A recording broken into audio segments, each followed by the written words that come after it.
All right, today's episode 14 with Dr. J. We're going to be talking about some of the practical things. In the last episode, I talked about removing grains and removing sugar, eliminating most fruits, avoiding toxins, and moderating the proteins that you have. So today I'm going to talk a little bit more about this whole pork rind breaded chicken that we made, posted on Facebook, and a lot of people were just going nuts over this stuff.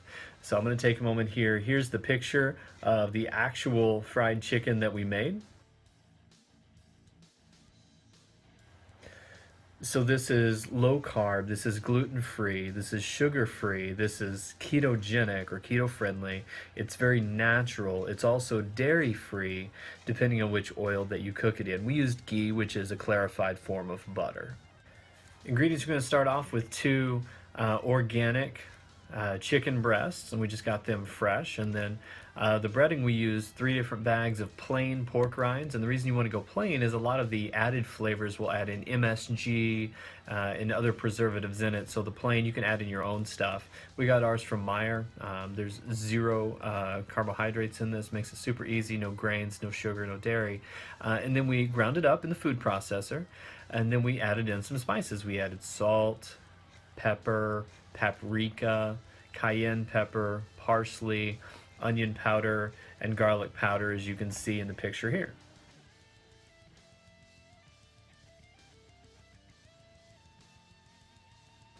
The next thing we did was we went ahead and made an egg wash. So we took 2 organic whole eggs, so with the yolk, yes, with the yolk, and whipped that up together with a little bit of coconut milk. So 2 eggs to 1/4 cup of coconut milk, and mixed it up in the bowl like this. And here's a picture of the coconut milk we used. And then we went ahead and fried it in ghee, which is a clarified butter, and here's the picture of that one that we used. So here's basically what we did. We ground the pork rinds in the food processor, we added in the spices, and then you stir them into a separate bowl to keep the other ingredients from mixing in it. And so keep it, this is your dry mix bowl, and then you'll take the chicken breasts and cut them into strips or small nugget sized pieces aside, and then just set that aside in a container of your choice, whether that's a bag, a bowl, a plate, whatever. And then mix the whole eggs and coconut milk together, whip them up, stir that up, mix it in together like you would preparing for an omelet with the coconut milk together, and then that's an entirely separate bowl for the wet mix. And then if you take a look in this picture here, you can see all 3 of those things. So then we took the pieces of chicken, dipped that in the dry breading that we had put specifically in a separate plate. So scooped out some of the pork rind breading mix onto a separate plate. So we had the dry bowl off to the side and put that down in a plate like in the picture that you saw. We took the chicken, put that down in the breading, patted that out a little bit, then run it through the egg wash, and then back into the breading to really get a good coating on that. Once they're well coated, go ahead and put them on the plate next to one another instead of stacking, because you don't want them to stick and pull the breading apart.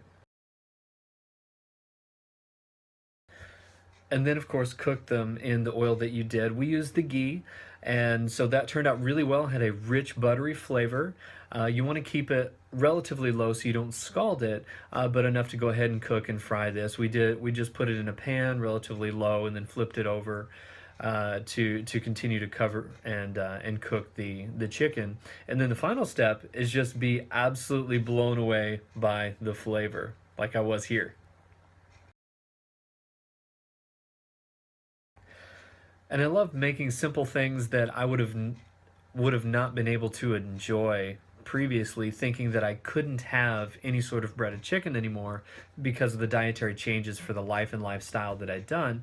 One of the biggest nutritional advantages is getting some recipes and resources that you can translate ingredients. So you can basically healthify, maximize, whatever wording you want to use, and you can translate a particular dish that you would typically love and build it out with better ingredients, and you can still enjoy a large majority of the foods that you would have previously with better nutrient dense components, and you can still enjoy living a lifestyle which makes it so much more sustainable. You can enjoy the foods that you're eating onward towards better health.